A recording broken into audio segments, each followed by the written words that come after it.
directrice générale pays Afrique de MCC, Madame la directrice résidente pays Maroc, Madame la directrice générale, Mesdames et Messieurs, encore une fois, donc, l'agence MCA a le plaisir de vous accueillir à ce séminaire et vous remercier pour votre participation, ce qui témoigne un peu de l'intérêt que vous accordez à la thématique de ce séminaire.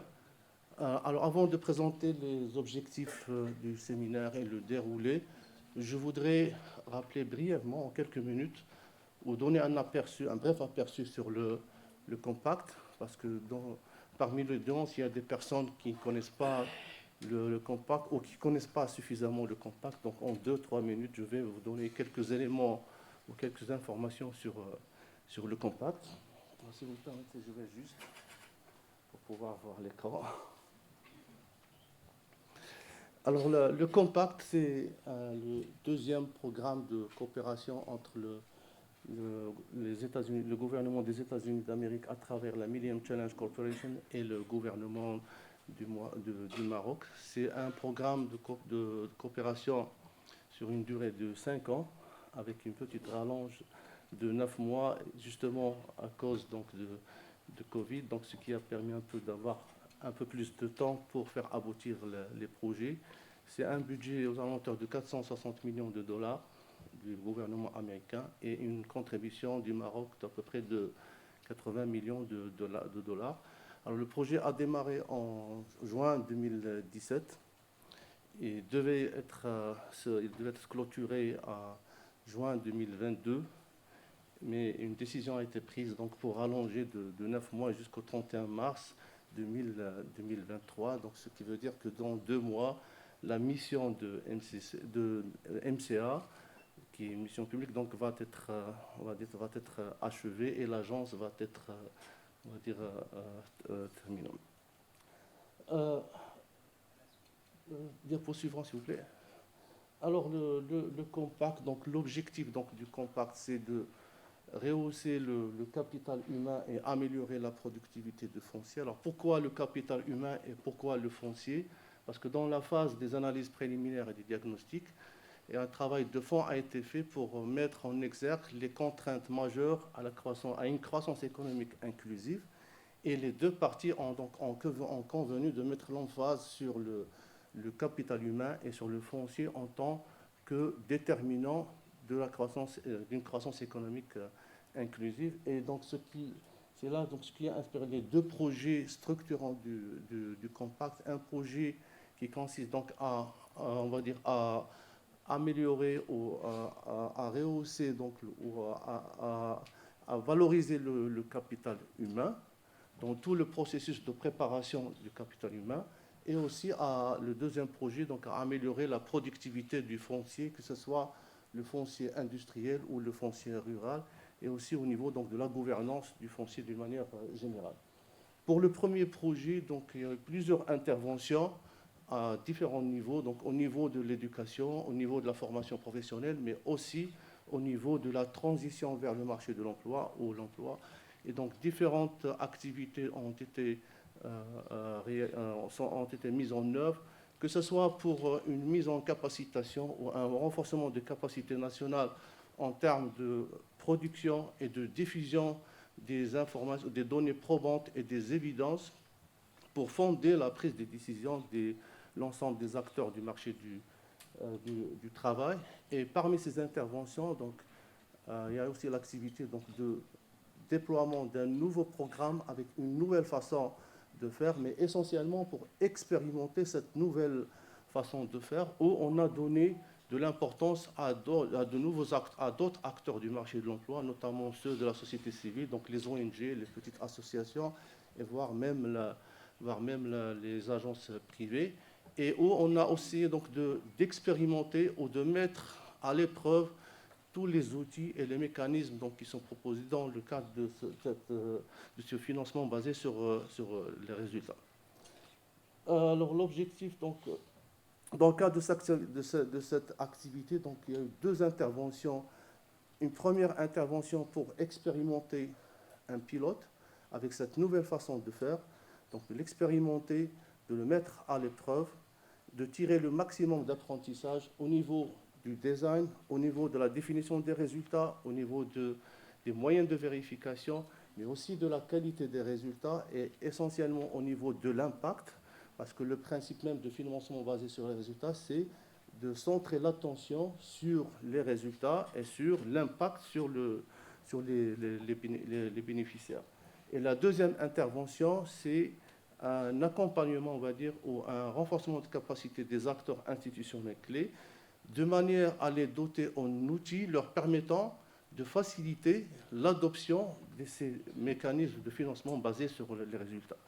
Donc voilà un bref aperçu, juste pour situer un peu le séminaire. Donc le séminaire, c'est essentiellement par rapport à cette activité de déploiement de nouveaux programmes par les mécanismes de financement basés sur les résultats. Et essentiellement, donc, nous avons invité une sélection de panélistes et d'experts qui sont venus de pays d'Amérique latine, notamment la Colombie, donc, qui a été le premier pays donc, qui a expérimenté les mécanismes de financement basés dans des programmes d'inclusion économique et d'emploi, mais aussi de pays d'Afrique.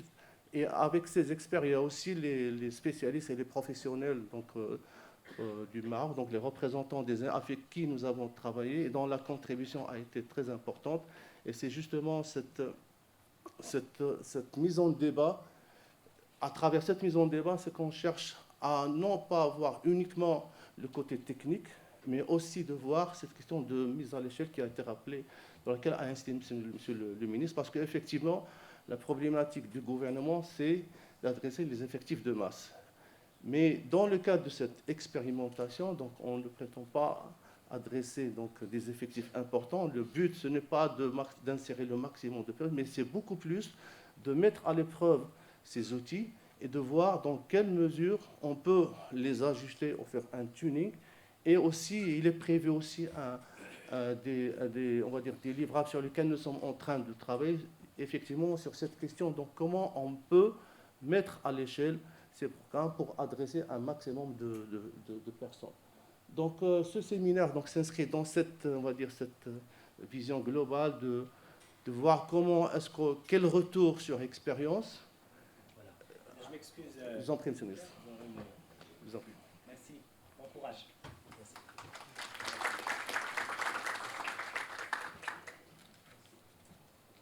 Donc, quel retour sur expérience des pilotes au Maroc? Le retour sur expérience dans les pays donc, qui ont déjà recouru à ce genre de programme. Et surtout, donc, de voir quel potentiel a les mécanismes de financement pour justement adresser les problématiques de fond pour essayer donc de faire aboutir ce projet et de faire bénéficier un maximum de bénéficiaires.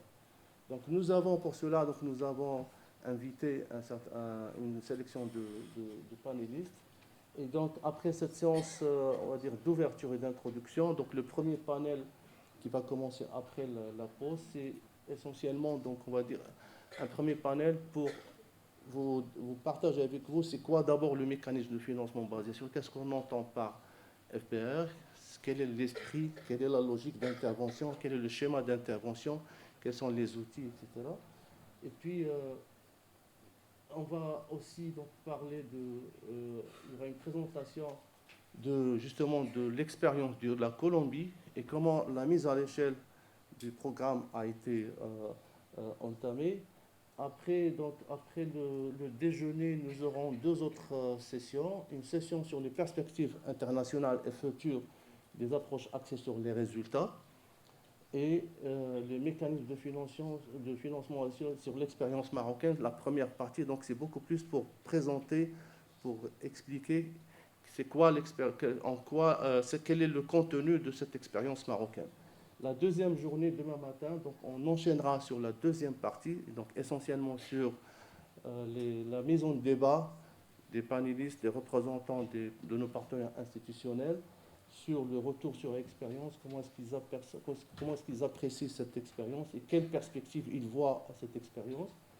Ensuite, on passe à l'expérience africaine, donc un panel avec qui nous avons un certain nombre de panélistes d'Afrique.